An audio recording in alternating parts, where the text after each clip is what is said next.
Hana, seorang mahasiswi muda berusia 20 tahun, baru saja pindah ke kota kecil untuk melanjutkan kuliah di salah satu universitas ternama. Berasal dari keluarga sederhana, ia memilih untuk tinggal di sebuah rumah kos yang terletak tidak jauh dari kampusnya. Rumah kos itu terlihat cukup tua, namun masih terawat dengan baik.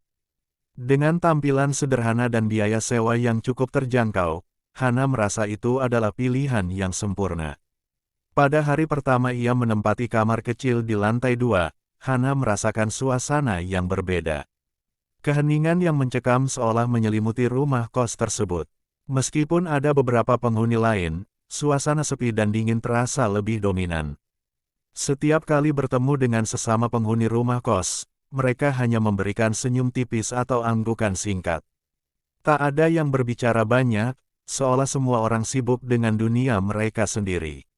Awalnya, Hana tidak terlalu menghiraukan hal itu.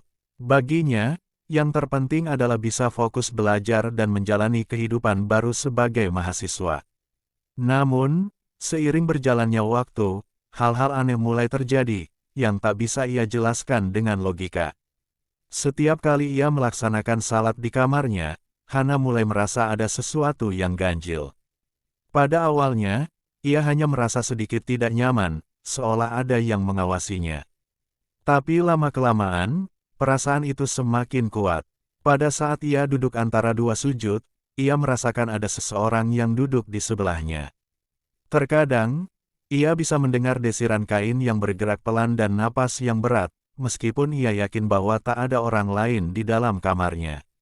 Suara itu semakin jelas. Setiap kali ia bergerak, suara langkah kaki yang sangat lembut mengikuti gerakannya, seolah-olah ada orang lain yang juga sedang salat bersamanya. Hana menoleh, mencoba mencari tahu siapa yang ada di sampingnya, namun tidak ada siapa-siapa. Hanya ada kesunyian dan ruang kosong yang membekapnya. Ketakutan mulai merayap perlahan. Hana berusaha mengabaikan perasaan itu, berpikir mungkin ia hanya kelelahan atau terlalu banyak stres. Namun, gangguan itu tidak berhenti. Pada suatu malam yang sangat sunyi, saat ia tengah melaksanakan salat malam, Hana merasa ada tangan yang menyentuh punggungnya dengan lembut, seolah mengusapnya. Hana hampir terjatuh karena rasa takut yang begitu mendalam. Dengan terburu-buru ia menoleh ke belakang, tapi lagi-lagi tidak ada siapa-siapa. Semua pintu terkunci rapat, dan tidak ada suara lain kecuali suara napasnya yang tersengal-sengal. Setelah kejadian itu, Hana merasa semakin tertekan. Suasana di rumah kos terasa semakin menegangkan, dan ia merasa kesepian. Para penghuni rumah kos yang lain tampaknya juga tidak begitu peduli padanya. Ketika ia mencoba bercerita kepada mereka tentang gangguan yang dialaminya, mereka hanya memberikan tatapan kosong dan mengabaikan. "Kamu cuma lelah, itu cuma pikiranmu saja," kata salah seorang dari mereka sambil berlalu begitu saja. Namun, Hana merasa bahwa ada sesuatu yang lebih dari sekadar lelah atau stres. Ia memutuskan untuk mencari tahu lebih dalam tentang rumah kos itu. Setelah beberapa hari bertanya kepada penghuni lain, ia akhirnya mendapatkan cerita yang membuatnya semakin takut. Rumah kos tempat ia tinggal ternyata memiliki sejarah kelam yang tak banyak orang tahu. Beberapa penghuni lama mengatakan bahwa rumah itu pernah dihuni oleh seorang wanita muda bernama Makmum.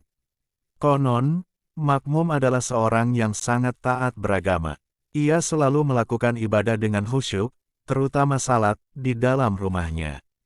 Namun, sebuah tragedi mengerikan menimpa dirinya. Beberapa tahun lalu, ia ditemukan tewas secara tragis di kamarnya. Terkadang, ia berkata bahwa ia sering merasa diawasi saat beribadah. Ada yang mengatakan bahwa ia sempat mendengar langkah kaki dan desiran napas yang tidak diketahui asalnya. Setelah kematiannya, rumah itu mulai dikenal sebagai rumah yang angker. Para penghuni sebelumnya melaporkan hal-hal aneh yang terjadi, terutama ketika mereka sedang melaksanakan salat. Mereka merasa seperti ada seseorang yang duduk di samping mereka, menjadi makmum mereka, meskipun mereka yakin tidak ada orang lain. Orang-orang yang tinggal di sana mengatakan bahwa ada sesuatu yang mengawasi mereka saat beribadah, dan beberapa dari mereka bahkan merasa seperti ada tangan yang menyentuh mereka. Tak lama setelah itu, penghuni rumah kos akan pergi, meninggalkan tempat tersebut dengan ketakutan yang mendalam. Mendengar cerita itu, perasaan takut Hana semakin mendalam. Ia tidak tahu harus bagaimana, namun rasa penasaran juga mulai menguasai dirinya. Hana tidak ingin begitu saja meninggalkan tempat ini, namun ketakutannya semakin mengguncang. Keanehan-keanehan yang ia alami semakin intens, terutama saat ia melaksanakan salat. Rasanya seolah-olah ia selalu diawasi, dan suara desiran langkah kaki serta hembusan napas yang pelan itu semakin menekan perasaannya. Pada suatu malam yang sangat gelap, ketika hujan deras turun dan angin bertiup kencang, Hana memutuskan untuk melaksanakan salat malam, berharap bisa menemukan kedamaian. Ia ingin mengusir ketakutannya dengan doa. Namun, saat ia tengah bersujud, ia merasakan sesuatu yang sangat aneh.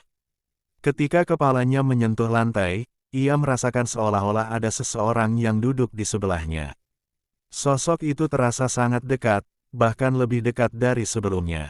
Dengan takut, Hana mengangkat kepalanya, dan untuk sesaat, ia melihat bayangan samar di sudut ruangan. Bayangan itu memiliki wajah pucat dengan mata yang kosong, menatapnya tanpa berkedip. Sosok itu perlahan-lahan mendekat, dan suara lirih terdengar, menyebut namanya dengan lembut. Hana, punggung Hana terasa kaku, dan jantungnya berdegup kencang.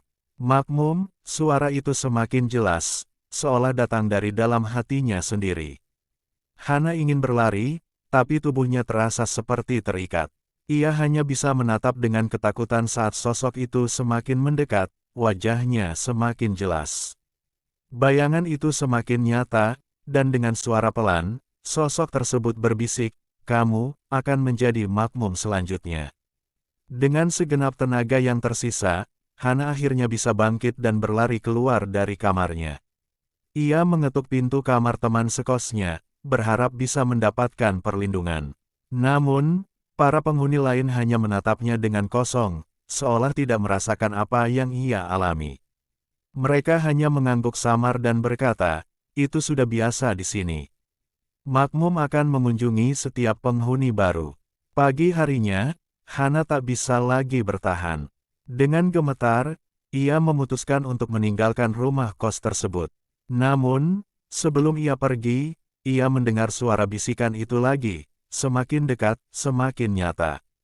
"Hana, kamu akan kembali." Hana tidak tahu apa yang dimaksud dengan kata-kata itu, namun ketakutannya membuatnya tak ingin tinggal lebih lama lagi. Setiap penghuni baru yang datang ke rumah kos itu, tak pernah bisa bertahan lama.